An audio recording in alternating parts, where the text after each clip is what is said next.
Hello friends, എല്ലാവർക്കും സ്വാഗതം പുതിയ വീഡിയോയിലേക്ക്. ഇന്ന് ഞാൻ വന്നിട്ടുള്ളത് വെറും 10 മിനിറ്റിനുള്ളിൽ തയ്യാറാക്കി എടുക്കാൻ പറ്റുന്ന നല്ലൊരു ഈവനിങ് സ്നാക്ക് റെസിപ്പി ആയിട്ടാണ്. നല്ല മുരിഞ്ഞ ടേസ്റ്റി ആയിട്ടുള്ള പക്കവടയാണ് കേട്ടോ ഇന്നിവിടെ ഉണ്ടാക്കാൻ പോകുന്നത്. വീഡിയോ കണ്ടിട്ട് ഇഷ്ടപ്പെടുവാണെങ്കിൽ ലൈക്ക് ചെയ്യുക, ഷെയർ ചെയ്യുക, കമൻറ്റ് ചെയ്യുക, ചാനൽ സബ്സ്ക്രൈബ് ചെയ്യാനും മറക്കരുത്. പിന്നെ ഫേസ്ബുക്കിലൂടെയാണ് വീഡിയോ കാണുന്നതെങ്കിൽ പേജ് ഫോളോ കൂടി ചെയ്യണേ. അപ്പോൾ നമുക്ക് നേരെ വീഡിയോയിലോട്ട് പോവാം. ആദ്യം തന്നെ പക്കവടയ്ക്കുള്ള മാവ് റെഡിയാക്കി എടുക്കാം. അതിനായിട്ടൊരു ബൗളിലോട്ട് 1/4 ഗ്ലാസ് കടലപ്പൊടി ഇട്ടെടുക്കാം. ഇതിലോട്ട് ചേർക്കാൻ പോകുന്നത് 5 ടേബിൾ സ്പൂൺ മൈദയാണ്. മൈദയ്ക്ക് പകരം നിങ്ങൾക്ക് ഗോതമ്പ് പൊടിയും യൂസ് ചെയ്യാവുന്നതാണ്. ഇതിലോട്ടൊരു 5 ടേബിൾ സ്പൂൺ വറുത്ത അരിപ്പൊടി ഇട്ട് കൊടുക്കാം. ഇത് പത്തിരിയും ഇടിയപ്പമൊക്കെ ഉണ്ടാക്കാൻ വേണ്ടി എടുക്കുന്ന പൊടിയാണ്. ഇതിലോട്ട് ആവശ്യത്തിന് ഉപ്പ് ചേർത്ത് കൊടുക്കാം. ഇതിലോട്ടൊരു 1 ടീസ്പൂൺ മുളക് പൊടിയും 1/4 ടീസ്പൂൺ മഞ്ഞൾപ്പൊടി കൂടെ ഇട്ട് കൊടുക്കുന്നുണ്ട്. ഇതിലോട്ട് ഒരു വലിയ ഉള്ളി അരിഞ്ഞത്, ഒരു കഷ്ണം ഇഞ്ചി അരിഞ്ഞത്, 5 പച്ചമുളക് അരിഞ്ഞത്, കുറച്ച് കറിവേപ്പിലയും മല്ലിയിലയും അരിഞ്ഞത് കൂടി ഇട്ട് കൊടുക്കാം. പിന്നെ പച്ചമുളകിൻ്റെ അളവ് നിങ്ങളുടെ എരിവിനനുസരിച്ച് കൂട്ടുകയോ കുറയ്ക്കുകയോ ചെയ്യാവുന്നതാണ്. ഇനി ഇതെല്ലാം നന്നായിട്ടൊന്ന് മിക്സാക്കി എടുക്കാം. നമ്മുടെയൊക്കെ വീട്ടിൽ എപ്പോഴും ഉണ്ടാകുന്ന വളരെ കുറഞ്ഞ ഇൻഗ്രീഡിയൻസ് മാത്രം മതി ഈ ഒരു ടേസ്റ്റി ആയിട്ടുള്ള പക്കവട ഉണ്ടാക്കിയെടുക്കാനായിട്ട്. എല്ലാവരും ഇതുപോലെ ഒന്ന് ഉണ്ടാക്കി നോക്കണേ.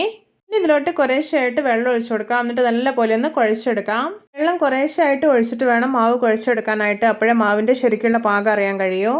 ഇപ്പോൾ ഇത് മാവ് കണ്ടോ, നല്ല പെർഫെക്റ്റ് ആയിട്ട് തന്നെ കുഴച്ചെടുത്തിട്ടുണ്ട്. ഇതിൻ്റെ ഒരു കൺസിസ്റ്റൻസി എന്ന് പറയുന്നത് ഓവർ ലൂസായി പോകാൻ പാടില്ല, കുറച്ചൊന്ന് തിക്കായിട്ട് തന്നെ ഇരിക്കണം. ഇനി ഇത് റെസ്റ്റ് ചെയ്യാൻ വേണ്ടി വെക്കേണ്ട ആവശ്യമൊന്നുമില്ല, പെട്ടെന്ന് തന്നെ പക്കവട ഉണ്ടാക്കിയെടുക്കാം. അതിനായിട്ട് ഞാനിവിടെ ഒരു കടായിൽ എണ്ണ ഒഴിച്ച് നന്നായിട്ട് ചൂടാക്കി എടുത്തിട്ടുണ്ട്. ഇനി കുറേശ്ശെ മാവ് എടുത്തിട്ട് എണ്ണയിലോട്ട് ഇട്ട് കൊടുക്കാം. എണ്ണ നന്നായി ചൂടായി കഴിഞ്ഞാൽ പിന്നെ ഒരു മീഡിയം ഫ്ലെയിമിൽ വെച്ചിട്ട് വേണം ഇത് ഫ്രൈ ചെയ്തെടുക്കാനായിട്ട്.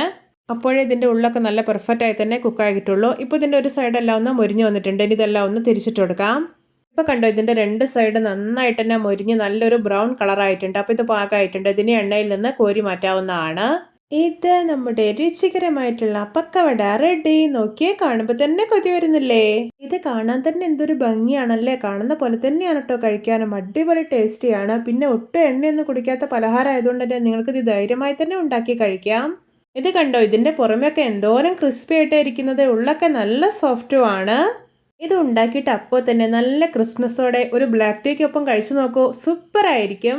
എല്ലാവർക്കും എൻ്റെ simple and tasty pakkavada recipe ഇഷ്ടപ്പെട്ടെന്ന് വിചാരിക്കുന്നു. ഇഷ്ടപ്പെട്ട് സപ്പോർട്ട് ചെയ്യാൻ മറക്കരുതേ. അപ്പോൾ ഇതുപോലെയുള്ള വെറൈറ്റി വീഡിയോകളായി നമുക്ക് വീണ്ടും കണ്ടുമുട്ടാം. Okay, bye bye.